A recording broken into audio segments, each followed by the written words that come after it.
A big ship was wrecked during a storm at sea, and only two of men on it were able to swim to a small desert-like island. The two survivors, who had been a good friends, not knowing what else to do, agreed that they had no other recourse but to pray to God.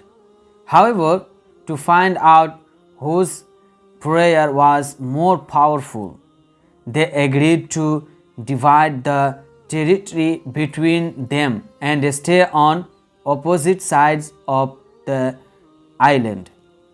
The first thing they prayed for was food. The next morning, the fourth man saw a fruit bearing tree on his side of the island, and he was able to eat its fruit. The other man's parcel of land remained barren. After a week, the first man was lonely and he decided to pray for a wife. The next day, another ship was wrecked, and the only survivor was a woman who swam to his side of the land. On the other side of the island, there was nothing. Soon the first man prayed for a house, clothes, more food. The next day, like magic, all of these were given to him. However, the second man still had nothing. Finally, the first man prayed for a ship so that he and his wife could leave the island. In the morning, he found a ship docked at his side of the island. The first man boarded the ship with his wife and decided to leave the second man on the land. He considered the other man unworthy to receive God's blessings, since none of his prayers had been answered. As the ship was about to leave, the first man heard a voice from heaven booming, "Why are you leaving your companion on the island? My blessings are mine alone, since I was the one who prayed for them." The first man answered, "His prayers were all unanswered, and so he does not deserve anything." "You are mistaken," the voice rebuked him.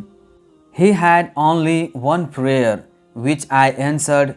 If not for that, you would not have received any of my blessings. Tell me," the first man asked the voice, "what did he pray for that I should owe him anything?" "He prayed that all your prayers be answered."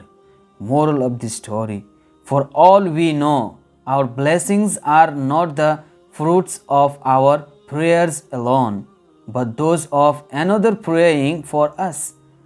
Congregational prayer: value your friends. Don't leave your loved ones behind.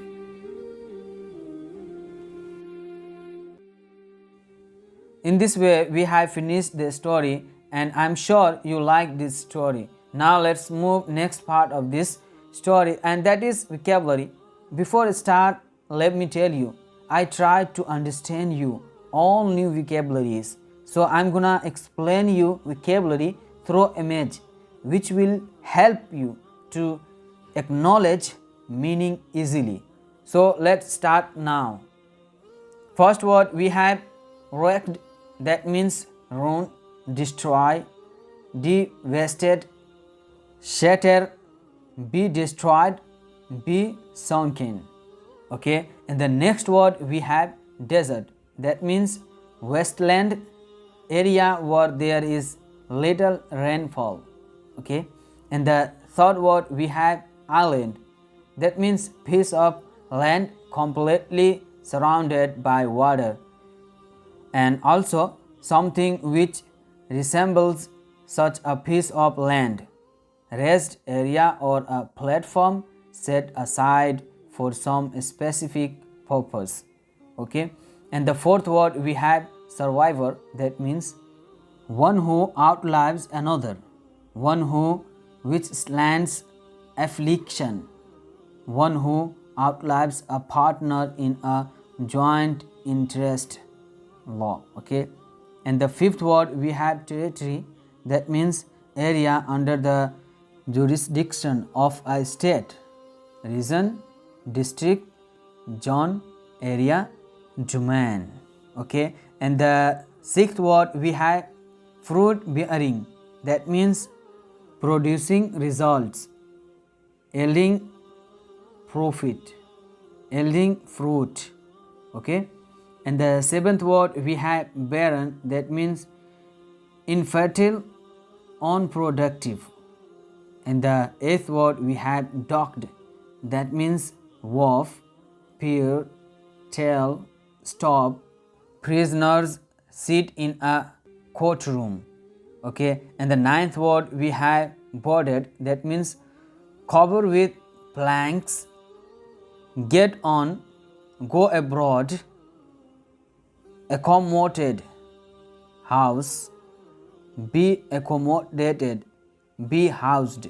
Okay, and the ninth, last word we have unworthy, that means undeserving, unsuitable, worthless, insignificant. Okay, friends, through this last word we have finalized the story. I wish this video was beneficial for your English.